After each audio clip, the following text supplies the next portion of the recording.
Hana mến chào cô bác, anh chị và các bạn.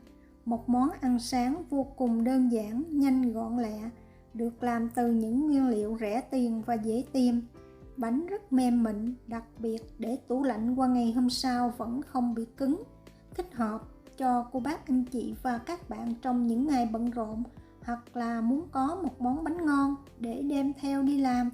Nếu thích, xin mời vào bếp làm cùng với Hana. Để làm bánh này, mình cần có 100g bột gạo và 20g bột năng. Rây đều hỗn hợp bột vào tô.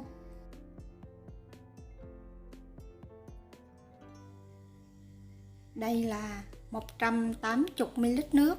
Mình sẽ cho vào khoảng 1/2, vừa cho vừa khuấy cho tới khi hỗn hợp sệt lại.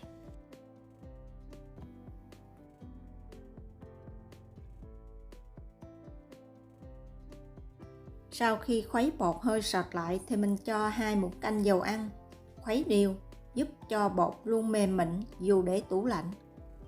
Khi khuấy dầu thì mình đừng khuấy theo kiểu vòng tròn, mà mình khuấy bằng cách đánh từ phía dưới lên thì phần dầu dễ hòa quyện vào bột hơn. Sau khi dầu bột trộn đều xong, tiếp tục cho hết phần nước còn lại vào trộn đều.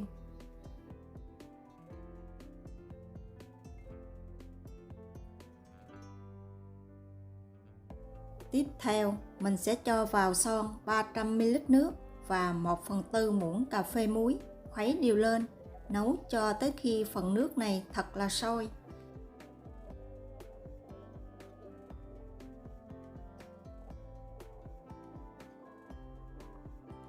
Khi nước sôi bùng lên thì mình tắt bếp, khuấy tô bột một lần nữa và cho từ từ phần nước sôi này vào, vừa cho vừa khuấy để lấy trung phần bột gạo.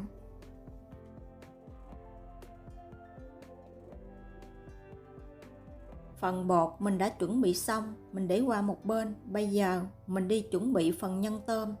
Đun nóng 1 muỗng canh dầu ăn. Phần tôm thì Hana sẽ sử dụng khoảng 50g. Cô bác, anh chị và các bạn có thể sử dụng bất cứ loại tôm nào, size nào mà mình có, hoặc là nhiều ít, tùy ý cô bác, anh chị và các bạn. Mình cho tôm vào dầu, chiên khoảng 2 phút cho phần tôm này săn lại. Sau đó cho vào cối và đem đi giã nhuyễn.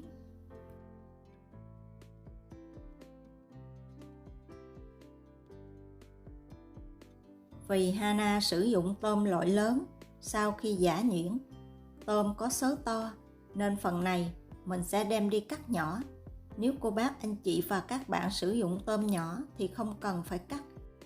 Vì nếu mà mình để nguyên một chút mình cho vào bột bánh, phần tôm này hơi to, nhìn không đẹp mắt. Sau đó mình sẽ ướp tôm 1/4 muỗng cà phê bột nêm và 1/4 muỗng cà phê bột ớt loại không cay để tạo màu. Có thể bỏ qua phần bột ớt này nếu không thích.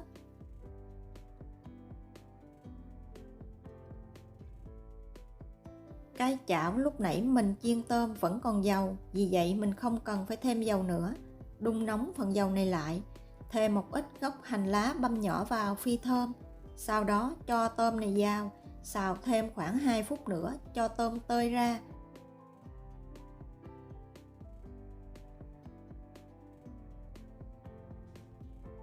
Cho hết phần tôm này vào phần bột, trộn đều lên.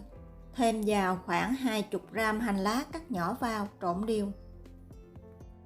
Phần bột này sau khi trộn xong, cô bác, anh chị và các bạn có thể đem đi đậu bánh liền, không cần phải để cho bột nghỉ. Xong phần bột, mình sẽ chuẩn bị phần nước chấm.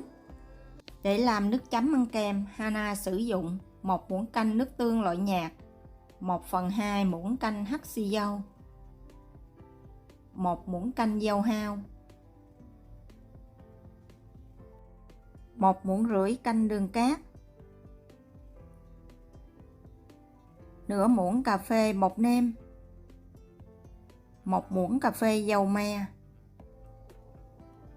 nửa muỗng cà phê tiêu xay và 150ml nước, khuấy đều lên.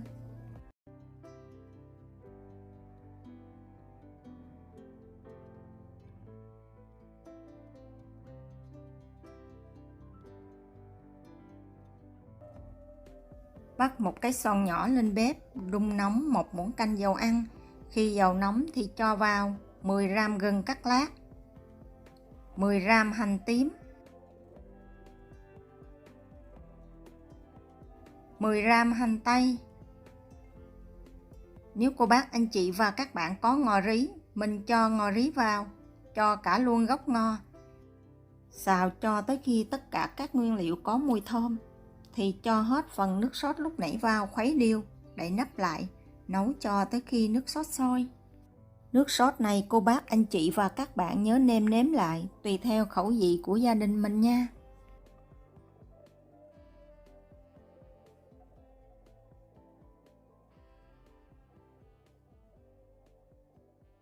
Sau khi nước sốt sôi thì mình sẽ hạ lửa nhỏ, nấu thêm khoảng 10 phút nữa thì tắt bếp. Sau đó lọc bỏ xác, lấy nước.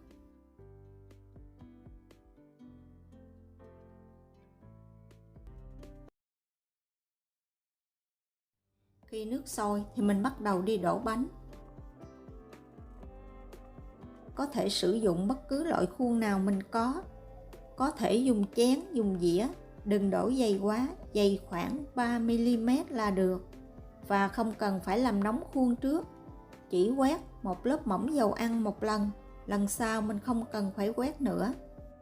Trước khi cho bột vào khuôn thì mình nhớ khuấy đều lên. Đối với khuôn của Hana có chiều dài khoảng 11 cm, chiều ngang khoảng 4 cm thì mình cho vào 1,5 muỗng canh bột là vừa.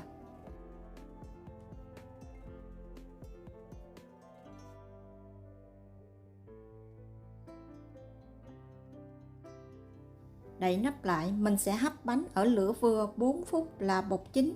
Sau 4 phút dỡ nắp ra và lấy khuôn ra ngoài, tiếp tục cho khuôn khác vào, hấp và khuấy đều bột trước khi đổ vào khuôn. Làm như vậy cho tới khi hết phần bột còn lại.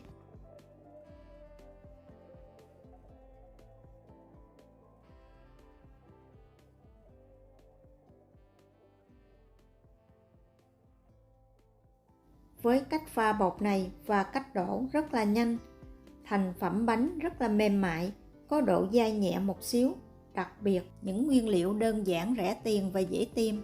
Cô bác anh chị và các bạn có thể chuẩn bị bữa ăn sáng cho gia đình của mình một cách nhanh gọn lẹ, hoặc là mình có thể chuẩn bị bữa tối hôm trước, qua sáng hôm sau mình đem ra ăn vẫn mềm ngon, không bị cứng.